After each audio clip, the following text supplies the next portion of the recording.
Nous allons prendre nos Bibles dans le livre de Éphésiens, le chapitre 1er. Et nous allons lire du verset 3 au verset 4. Mais je vous annonce que j'ouvre une série d'enseignements à partir d'aujourd'hui. Ça sera sur 5 dimanches. Et nous allons aborder le thème suivant: au cœur des bénédictions du croyant en Christ. Et je voudrais que le concept de bénédiction soit bien compris. Et que vous puissiez marcher dans les privilèges divins. Donne-moi un bon amen, s'il te plaît. Alléluia. Que vous sachiez ce que c'est que la vie en Christ. Amen, amen. Quand vous allez signer un contrat d'assurance, on vous donne toujours un papier. L'assureur vous dit lisez. Et si vous souscrivez à ce qui est écrit sur ce papier, alors vous apposez votre signature. Dès lors, vous avez des devoirs et vous avez des droits.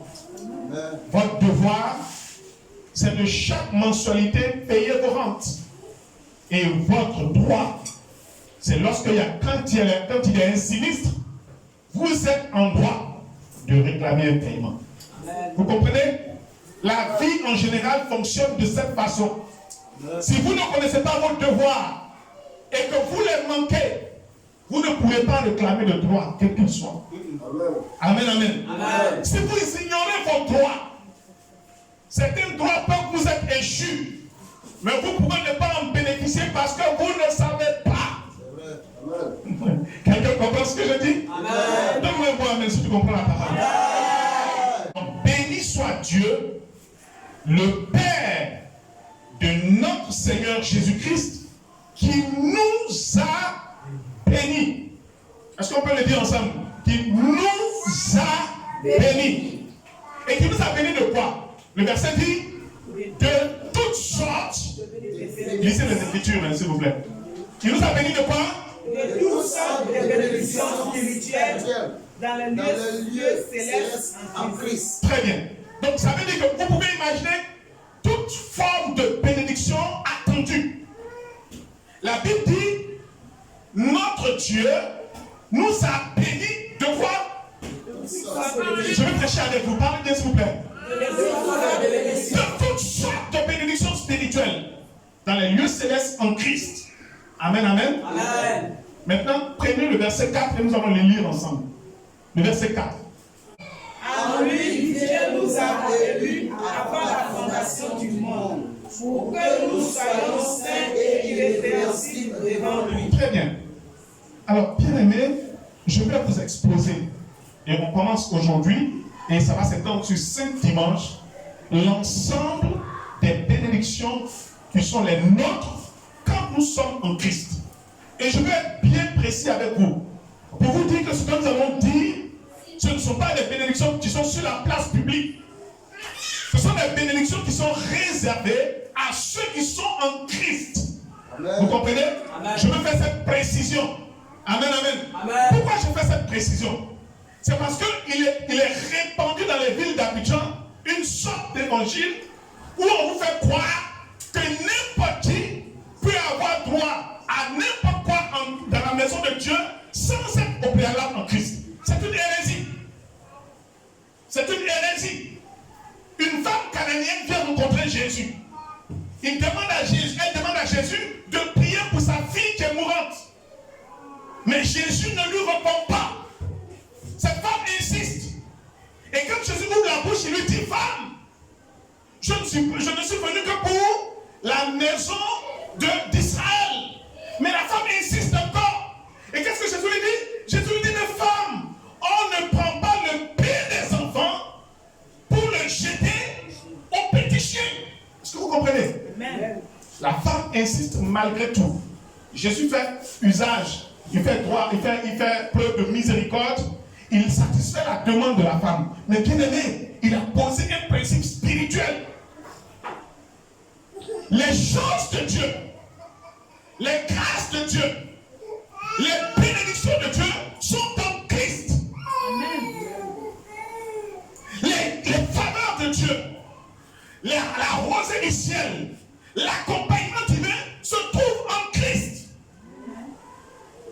je vais vous exposer les 5 bénédictions spirituelles principales que Dieu nous accorde en Christ et leurs conséquences. Mais je précise, pour être un pasteur droit, pour que je puisse prêcher la parole de manière correcte, j'insiste pour vous dire que ces choses sont cachées en Jésus. Amen. Alléluia.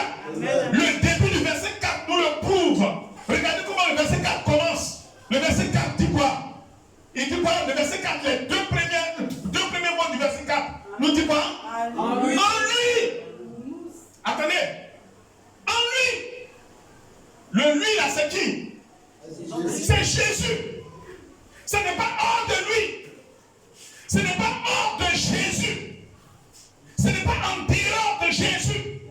Ce que je vais vous évoquer pendant ces 5 dimanches, c'est pour ceux qui veulent venir en Christ. Ceux qui décident de donner leur vie à Christ.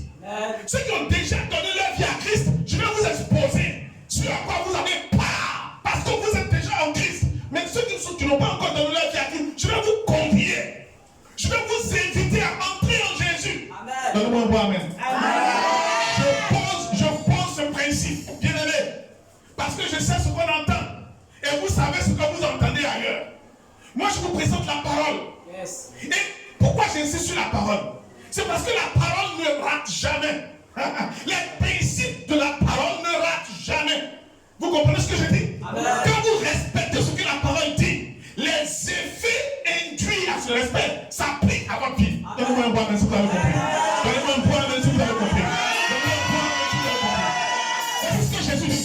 Jésus dit, si quelqu'un demeure en moi et que ma parole demeure en cette personne, que cette personne demande tout ce qu'elle veut, cela lui sera accordé.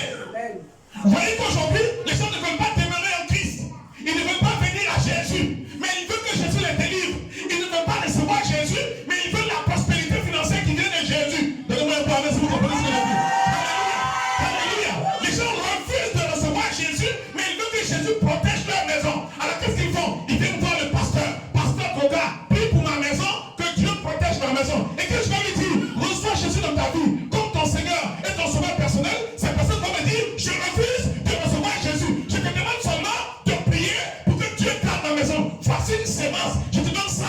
Mais je ne suis pas à la recherche de tes sémences. Alléluia. Alléluia. Je ne suis pas à la recherche de tes offrandes. Un Dieu qui m'a mandaté s'occupe de moi. Bien-aimé, je suis là pour gagner ton cœur à Jésus. Vous comprenez? J'ai été mandaté pour gagner ton cœur à Christ. Amen. Jésus dit, allez par tout le monde et prêchez la bonne nouvelle à toute la création. Ceux qui croiront seront sauvés. Amen. Ceux qui ne croiront pas seront condamnés. Le mandat qui est sur ma vie, c'est de gagner ton cœur à Christ. Et pourquoi j'insiste là-dessus? C'est parce que je sais que quand quelqu'un est en Christ, le verset commence par là. La Bible dit en lui, pas hors de lui. S'il vous plaît, pas hors de lui. Ah non, bien aimé, notre mandat est un mandat d'évangélisation, de conquête des âmes. Maintenant, pourquoi c'est important? Parce que quand quelqu'un entre en Christ, alors s'ouvre on va dire, un parterre, un ensemble de bénédictions spirituelles qui ne viennent pas d'un homme, mais qui viennent directement de Dieu. Amen. Je vais commencer avec vous, bien-aimés, par la première bénédiction. Et elle se trouve dans ce verset 4 que nous avons lu. J'aime bien les écrits de Paul. Parce que quand Paul écrit, il écrit de telle sorte qu'il n'y ait pas d'ambiguïté. Amen, amen. Amen. Paul commence par dire en lui, c'est-à-dire en Christ, en Jésus. En d'autres termes, quand nous avons renoncé à notre ancienne vie, quand nous avons fait le demi-tour stratégique pour abandonner le vol, la drogue et toutes ces choses, et que nous avons dit Jésus, tu es maintenant le Seigneur de ma vie, quand nous avons demandé pardon pour notre vie passée, et que nous sommes venus en Christ, la Bible dit, maintenant que vous êtes en Christ, Dieu vous a élus avant la fondation du monde. Amen. Pour que nous soyons saints et irrépréhensibles devant lui. C'est la première bénédiction. C'est une bénédiction spirituelle qui a des implications énormes. Je vais vous expliquer cela. Et vous voyez, le mot central dans dans ce verset, c'est le mot élu. Élu. Bien aimé, tous ceux qui sont en Christ sont des élus de Dieu. Amen. Je veux commencer par ça. Et je veux que vous commenciez en vous appuyant sur la parole à changer votre façon de vous regarder vous-même. Parce que beaucoup de croyants en Christ ont le regard, ont un mauvais regard. Ils n'ont pas le regard de Dieu sur leur vie. Amen, amen. Maintenant, Paul nous explique. Il nous dit, bien aimé, attention, tous ceux qui sont en Christ, tous ceux qui ont donné leur vie à Jésus, sont des élus de Dieu. Ce sont des gens élus. Et j'ai essayé de voir dans le dictionnaire biblique, la Bible dit, ce dictionnaire dit que l'élection, c'est un acte souverain par lequel Dieu choisit. Il choisit un individu ou il choisit un groupe d'individus pour un but, pour un destin que Dieu décide lui-même. Je reprends la définition. C'est un acte, c'est l'acte souverain par lequel Dieu choisit quelqu'un. C'est-à-dire que chacun d'entre vous avait été, si vous êtes vraiment en Christ, avait été l'objet du choix de Dieu. Amen. Dieu vous a choisi individuellement. Chacun d'entre nous sommes des choisis de Dieu. Alléluia. Amen. Je suis un choisi de Dieu. Dieu a porté son regard sur moi. Amen, amen. Amen. La Bible dit que pendant que la terre était ce qu'elle était, Dieu a porté son regard sur quelqu'un qu'on appelle Abraham. Il y avait plusieurs personnes, mais Dieu a ciblé une personne. C'est ça le choix de Dieu. Amen. Alléluia. Amen. Ça veut dire que chacun d'entre nous a été ciblé par Dieu. Quelqu'un a fait l'objet de toute l'attention de Dieu. C'est toi et c'est moi. Amen. Dès lors que nous sommes en Christ. Alléluia. Amen. Je veux que tu acclames le Seigneur pour ça déjà. Mais la définition continue pour dire un acte souverain par lequel Dieu choisit quelqu'un pour un but, pour un destin que Dieu lui-même décide. Amen. C'est ça. Et donc l'apôtre Paul dit que nous sommes élus. Nous avons élu. Dieu nous a élus. Il nous a élus. Il nous a élus. Dieu m'a élu. Dieu t'a élu. Amen, amen. Amen. Tu es un élu de Dieu. Quand tu es en Christ, tu es un élu de Dieu. Amen. Tu es une personne qui a fait l'objet d'un choix spécifique. Quelqu'un qui a fait l'objet de l'attention particulière de Dieu. Amen, amen. Amen. Bien aimé, l'objet de cette élection, comme j'ai dit, c'est nous. Et la Bible dit, dans le livre de 1 Pierre au chapitre 2, le verset 9, la Bible dit, vous, en d'autres termes, vous qui avez été élus, vous êtes une race élue, un sacerdoce royal, une nation sainte, un peuple acquis, afin que vous annonciez les vertus de celui qui vous a appelé des ténèbres à son admirable lumière. Alléluia. Alléluia. La Bible dit qu'il existe une race de personnes, une nouvelle race de personnes sur cette terre. La race jaune existe, la race noire, la race blanche, mais il existe encore une autre race, c'est la race des humains. Il existe une autre race qui n'est pas connue des hommes mais qui est connue de Dieu, c'est la race des élus. Et c'est à cette race que nous appartenons, nous qui sommes en Christ. Alléluia. Amen. Regardez, bien aimé, l'objet de cette élection divine, ce n'est pas l'humanité tout entière. Tous les hommes ne sont pas des choisis de Dieu. Amen, amen. Amen. C'est seulement ce que Dieu a choisi. Et ceux que Dieu a choisi sont en Christ. En d'autres termes, bien aimé, être chrétien, c'est avoir été choisi par Dieu. Quand je suis né de nouveau, je fais partie de la race des personnes choisies par Dieu. Pour être enfant de Dieu et pour hériter de toutes choses avec Dieu. Alléluia. Amen. Un autre passage intéressant dans ce même verset, regardez, le verset dit, en lui, Dieu nous a élus. Mais il nous a élus quand? Le verset nous parle. Regardez dans le verset. Le verset nous dit à quel moment nous avons été élus? Avant la fondation du monde. Bien aimé, ce passage-là, cette partie-là veut dire que Dieu nous a élus avant que le monde même ne soit créé. Avant que le monde ne soit créé, Dieu te connaissait. Dieu avait décidé que tu viennes à lui, que tu le rencontres. Sa main était déjà sur toi. C'est pour ça que ce n'est jamais un hasard. Lorsque Dieu crée des occasions pour que tu entendes la parole, c'est la voix de l'Éternel. C'est l'élection de Dieu. Il y avait une monsieur qu'on appelle Solidas qui tuait les chrétiens.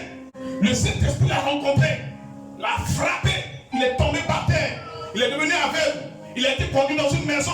Et Dieu parle à un chrétien, né de nouveau, Ananias, et lui dit, va à tel endroit, tu vas prier pour quelqu'un que j'ai choisi, que j'ai élu avant la fondation du monde. C'était un tueur auparavant. Bien aimé, Saul de Tarse était un tueur de chrétiens. Il prenait les autorisations pour aller rencontrer les chrétiens et les tuer. Mais malgré que Dieu le connaissait, c'était un tueur que Dieu connaissait. Alléluia. C'est pour ça que je veux dire à quelqu'un ici, ce n'est pas l'état dans lequel tu es actuellement. Ça peut être c'est un état passager. Amen, amen. Tu peux te dire non. Comment moi, un drogué? C'est moi, c'est pas possible. Et moi qui suis prostituée, ça ne peut pas être possible. Non, bien aimé. La Bible dit que Dieu, ceux qu'il a connus d'avance, il les attire, il les appelle, il leur donne l'occasion d'entendre sa voix. Le jour que je me convertissais, en réalité, j'étais parti à l'église, je n'étais pas vraiment parti pour vraiment entendre la parole. J'étais encore jeune, j'avais 15 ans à cette époque. Et j'étais chez mon tuteur. Quand ils vont dans leur église, c'est une église pentecôtiste. Les gars, ils tuent là-bas jusqu'à. On donne petit déjeuner avec pain 50. Ils tuent dans l'église là, ils reviennent vers 15h.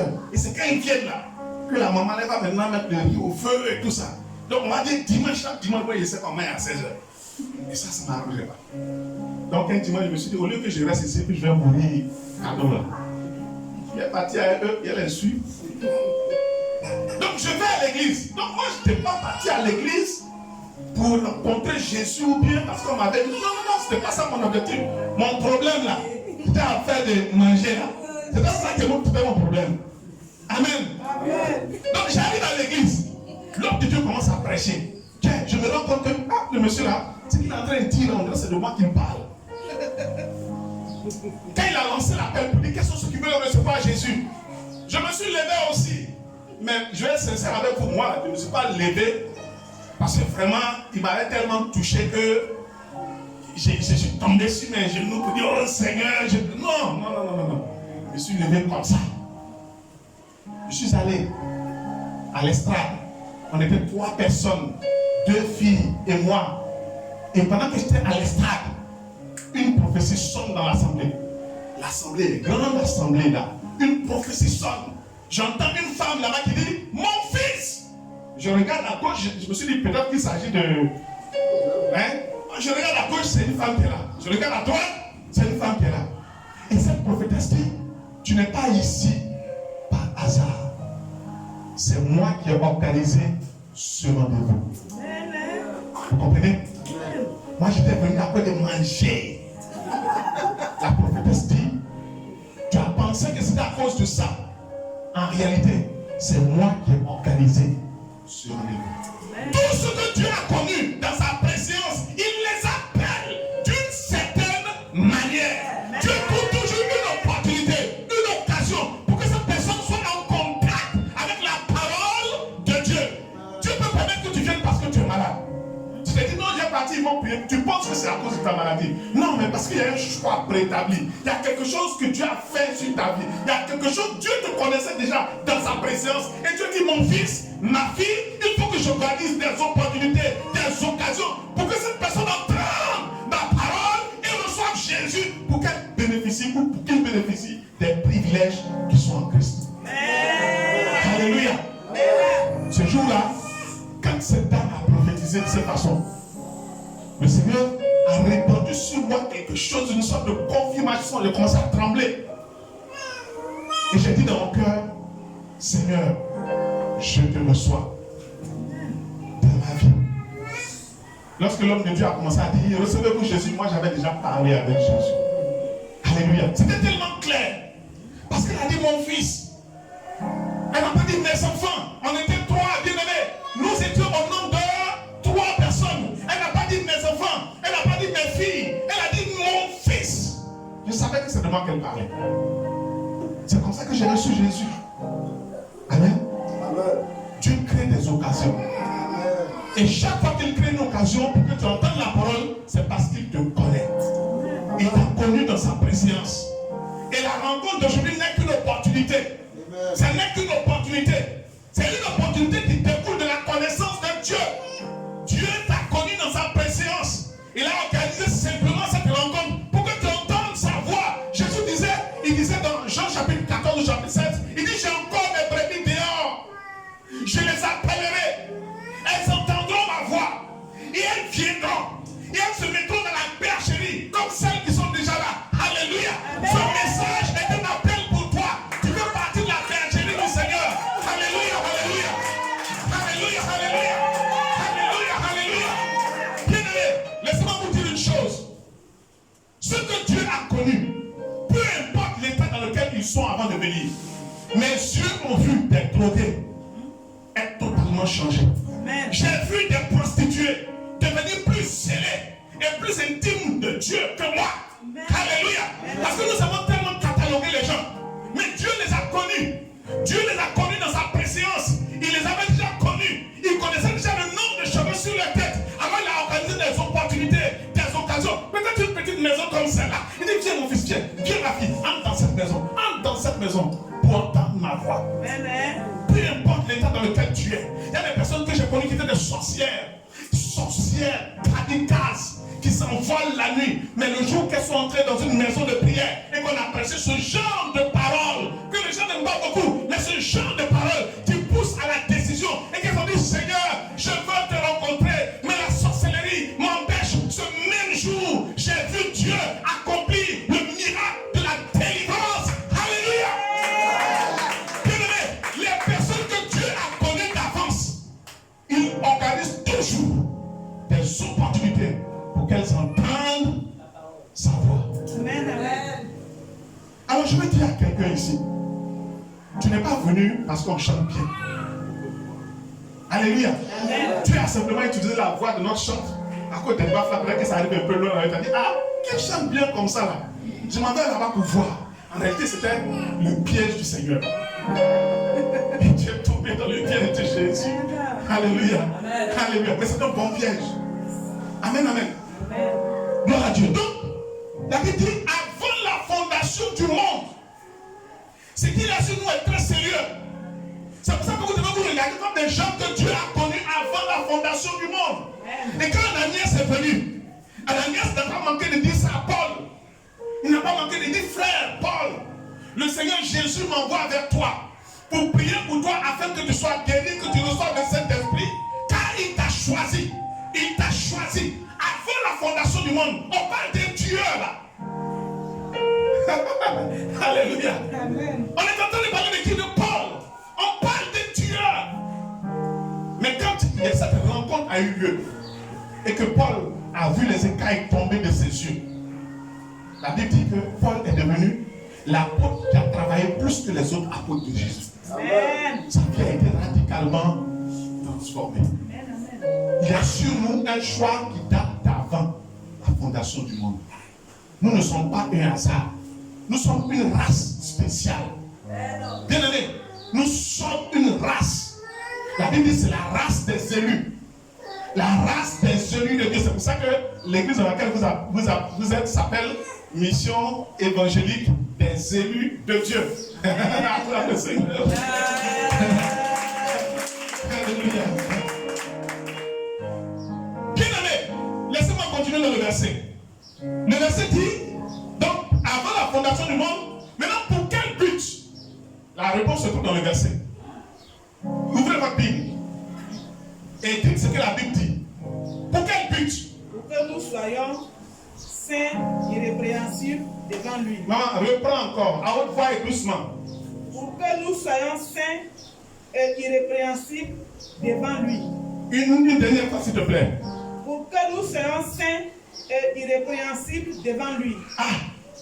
Donc pourquoi Dieu nous a-t-il connus? Pourquoi Dieu nous a-t-il choisis avant la fondation du monde? Pourquoi? Pour que nous soyons saints. Ah! Attendez. Pour que nous soyons quoi? Saints. Pour que nous soyons quoi? Vous avez dit quoi? Saints. Saint. Est-ce qu'on peut être saint? Ici-bas, est-ce qu'on peut être saint? Bon, saint là, ça veut dire quoi? Ça veut dire quoi? Être saint. Oui, maman. Celui qui est Lavé de tous ses péchés. Une personne pure. Parlez, s'il vous plaît. sans défaut. Sans défaut. Comment irréprochable, bien aimé. Merci. Hein? Encore, parlez, s'il vous plaît. Parfait. Parfait. Allez-y. Intègre. Oui, je sens que tu as envie de dire quelque chose. Vas-y, dis-le. Une personne qui suit les 10 commandements. Tu suis les commandements du Seigneur. Sanctifié. Sanctifié. Alors, bien aimé, voyez ce que ce verset est en train de nous dire. Une catégorie, une race spéciale d'hommes que Dieu a choisi avant la fondation du monde pour un but. Et ce but, Paul le dit, pour que vous soyez saints et irrépréhensibles. Ça veut dire que vous soyez parfaits et qu'il n'y ait rien à redire sur vous. Il dit quoi? Pas devant les hommes. Ça veut dire que Dieu, regardez le verset dit quoi? Lisez-moi ce bout de phrase. Il est tellement important. Le but de notre élection. Lisez s'il vous plaît. Pour que nous soyons saints et irrépréhensibles. Lui là c'est qui? Jésus. Ah. Est-ce qu'il dit saint et irrépréhensible devant mon frère? Devant le pasteur? Parce que devant le pasteur, tu peux marcher comme ça. Puis il dit, oh, la soeur est soumise. Mais quand tu arrives à la maison, c'est un autre visage. Ou bien alors, à l'église, tu peux être habillé, les manches là, ça dépasse ton bras ici. Ça dépasse ton bras. La robe là descend jusqu'à là. Tu rebalais la chapelle que nous avons déjà balayée. Puis on dit, ah, la soeur là, elle est chaste. Mais lundi matin. Voyez? Donc devant le pasteur, ça ne vaut rien. Une sainteté devant le pasteur, ça n'a pas de prix. Parce que le pasteur ne connaît que ce que tu lui montres à l'église. Mais la Bible dit qu'ici, notre sainteté et le caractère irrépréhensible de notre vie, c'est devant Dieu. Alors la Bible dit que Dieu est omniscient. Dieu est omniprésent. Tu es à la maison, Dieu est là. Au travail, Dieu est là. Au marché, Dieu est là. À l'église, Dieu est là. Caché dans un trou, dans un couloir, Dieu est là. La Bible dit que Dieu sait tout. Dieu est partout à la fois. Amen, amen, amen. Et la Bible dit que c'est devant Dieu que tu dois être prouvé saint et irrépréhensible. Voici la première chose importante. Notre appel est un appel à la sainteté. Mais quand on en parle, vous savez, beaucoup de gens disent, ah, tiens, si c'est ça là, il est laissé, hein, parce que je ne peux pas. La plupart du temps, ceux qui disent je ne peux pas là, c'est parce qu'ils comptent sur eux. Jésus disait un jour à quelqu'un, ce qui est impossible à l'homme est possible à Dieu. Vous êtes une race de personnes. Ne vous confondez pas avec ce que vous voyez dans les rues. Regardez-vous comme Jésus vous voit. Regardez-vous comme Dieu a décidé de vous voir. Le choix qui est porté sur votre vie a une finalité, a un but. Ce but-là, c'est votre vie de sainteté. Je dis une vie de sainteté. Je dis une vie de sainteté. Je dis une vie de sainteté. Alléluia. L'année prochaine, je vais fêter, préparez-vous, l'année prochaine, je fête mes 30 ans de vie pastorale. Amen, amen. Écoutez, ça fait 29 ans que je suis pasteur. Hein? J'ai vu des choses. Quand ça ne marche pas, qu'est-ce qu'on dit dans les couloirs? De toute façon, nous sommes des hommes. Dieu même sait que nous sommes des hommes. Dieu est amour. Et la phrase, Dieu est amour. Il est amour. Alors, je vais chez la maîtresse et je dis, oh, comme le frère dit, bien aimé, ressaisis ton oh, laisse-moi, car Dieu est amour. Et tu finis de gifler ta femme, coup de poing et tout ça. Et puis, quand on dit frère, un croyant Dieu est amour. Non, c'est que tu n'as pas compris l'objet de ton appel. Tu fais partie d'une race spéciale. J'ai dit une race à part. Une race sélectionnée par Dieu lui-même dans un but. Dans un but. Alléluia, alléluia. C'est la première grande bénédiction. C'est elle qui déclenche toutes les autres. C'est elle qui est le chef de file de toutes les autres. Comprendre notre identité. Je suis une personne choisie. Comment ça dit ça? Je suis une personne Oui, choisie par Dieu. Bien aimé, dans cette assemblée, nous sommes encore une petite assemblée. Mais il vaut mieux avoir dans une petite assemblée des personnes qui sont conscientes de leur appel en Christ. Dieu nous a sélectionnés. Nous avons fait l'objet d'une sélection divine. Amen. On dit, il nous a élus. Quand vous prenez l'élection qu'on fait là, qu'est-ce qui se passe? Plusieurs candidats se présentent. Et quand on dit quelqu'un a été élu, ça veut dire quoi? Ça veut dire quoi? Parlez-moi s'il vous plaît. Il a été choisi. Choisi, mais mieux. Il y avait plusieurs candidats. Et puis c'est lui qui est l'élu. Il a gagné. Oui, il a gagné, mais ça veut dire quoi? Exactly. C'est-à-dire qu'il y avait plusieurs possibilités. Oh my God, oh my God. Je ne sais pas si quelqu'un comprend ça ici. Un élu de Dieu, ça veut dire être quelqu'un que Dieu a choisi. Ça veut dire être quelqu'un que Dieu a sélectionné parmi plusieurs. Ça veut dire quelqu'un que Dieu a préféré parmi plusieurs. Est-ce que vous comprenez ça? Bien aimé, la conséquence de ça, c'est quand tu es face à tes ennemis. Et c'est là que avoir la mentalité de quelqu'un que choisit est importante. Beaucoup de croyants sont là, la tête baissée. Ils ont peur du sorcier. Est-ce que tu sais que tu es un ennemi de Dieu? Beaucoup de personnes ont peur du méchant. Est-ce que tu as la conscience que tu es choisi de Dieu? Être un choisi de Dieu, ça veut dire être un préféré de Dieu. Ça veut dire que quand tu seras devant l'adversaire, quand Dieu va faire un choix, quand Dieu devra se décider entre toi et ton ennemi, qu'est-ce que Dieu va faire? Parlez-moi s'il vous plaît. Tu es face à ton ennemi. Tu es un élu de Dieu, un choisi de Dieu. Dieu est de quel côté? Ah, vous ne parlez pas bien.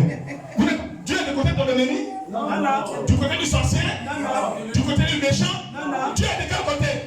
Et si Dieu est avec toi, qui peut contre toi? Oh my God. Voyez où on est en train de partir? Être un choisi de Dieu, c'est un privilège. C'est une grande. Être un choisi de Dieu est une grande bénédiction. Dieu ne peut pas rester inactif sans rien faire face à mes ennemis. Jamais. Quand l'adversaire vient, je suis un choisi de Dieu. Amen. J'ai été choisi par Dieu. J'ai été élu par Dieu. La Bible dit, j'aurai des ennemis.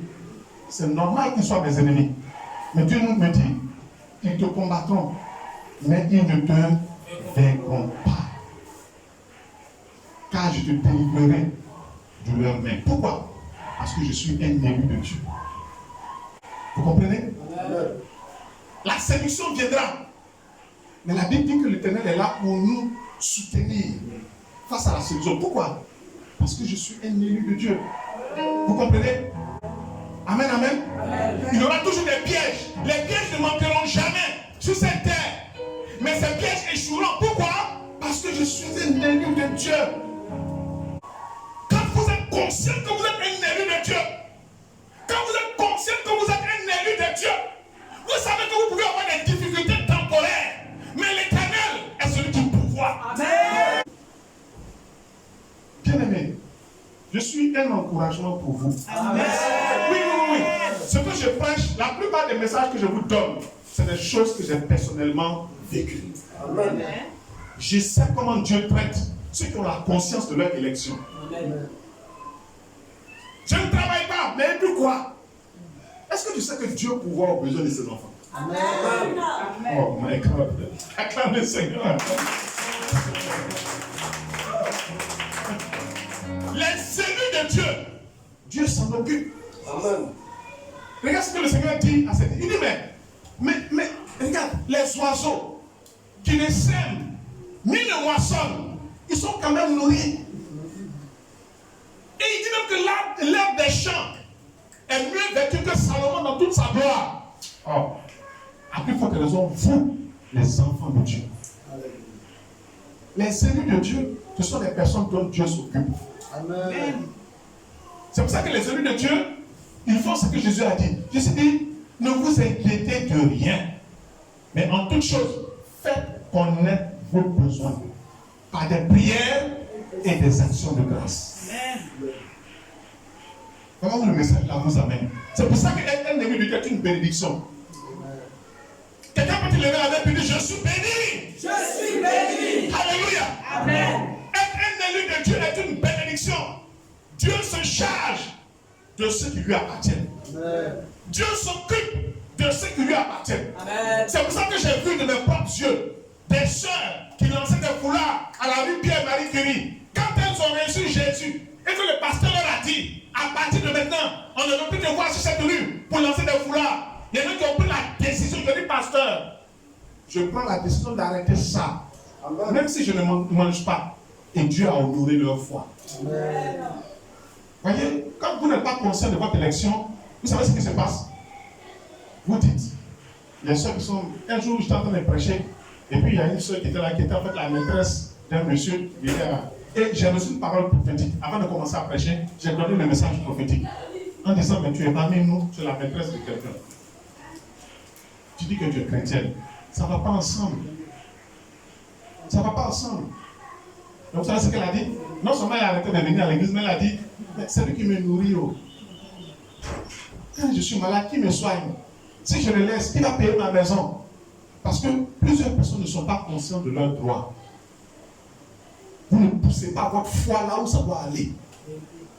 La Bible dit, nous avons été élus par Dieu pour devenir saints. Répétez avec moi le mot saint. Saint.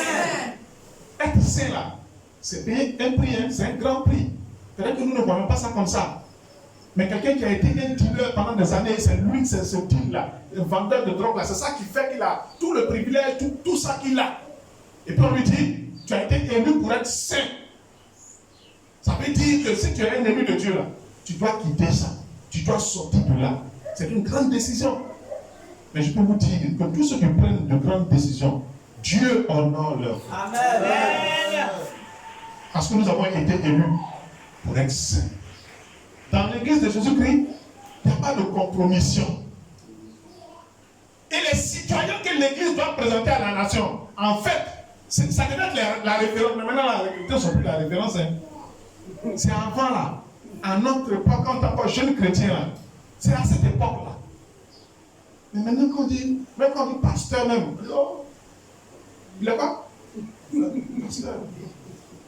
C'est déjà, il y a une connotation. Cet engagement à la sainteté a disparu. Je prête ce message. Entre dans cette disposition. Amen. C'est ta plus grande bénédiction. Amen. Si tu as reçu ce message, acclame le Seigneur. Bien-aimé, laisse-moi te donner deux derniers versets. Je veux que tu partes avec ces deux derniers versets. Romains 6, le verset 11, le verset 11 dit ceci. Ainsi vous-même, Romains 6, le verset 11. Ainsi, vous-même, regardez-vous comme mort au péché et comme vivant pour Dieu en Jésus-Christ. Ça veut dire que quand on a une Dieu, tu es soi-même pour moi le péché. Par rapport au péché, je suis comment? Mort. Amen. Et au verset 12 de ce même chapitre, la Bible dit que le péché ne règne donc point dans vos corps mortels. N'obéissez pas à ses convoitises. Ne livrez pas comment au péché comme des instruments d'iniquité. Mais donnez-vous vous-même à Dieu comme étant vivant de mort que vous étiez et offrez vos membres à Dieu comme des instruments de justice. Alléluia. Voilà ce que la parole dit. Quelqu'un a compris ce message? Amen. Est-ce que quelqu'un peut commencer à partir de Dieu à changer sa mentalité? Je suis un élu de Dieu. Je suis un élu de Dieu. Je suis élu de Dieu. J'ai été choisi par Dieu avant la fondation du monde pour que je paraisse juste et irrépréhensible. C'est ça mon identité. Partout où je vais, au marché, je suis un élu de Dieu. Je ne ferai pas ce que les autres font là-bas. Quand je vais au boulot, je suis un élu de Dieu. Je ne ferai pas ce que les autres font là-bas. Je ferai mon travail de manière correcte. Je serai droit. Je serai, on va dire, juste vis-à-vis de mon patron. Je ne volerai pas dans les caisses de l'entreprise. Pourquoi? Parce que je suis un élu de Dieu. Alléluia. Ma vie est consacrée à la sainteté et au fait d'être irrépréhensible. Est-ce que quelqu'un comprend ce que je dis? Amen, amen, amen, amen. Amen, amen. Amen. D'accord, nous allons prier le Seigneur. D'accord, nous allons prier le Seigneur. Là, on va chier.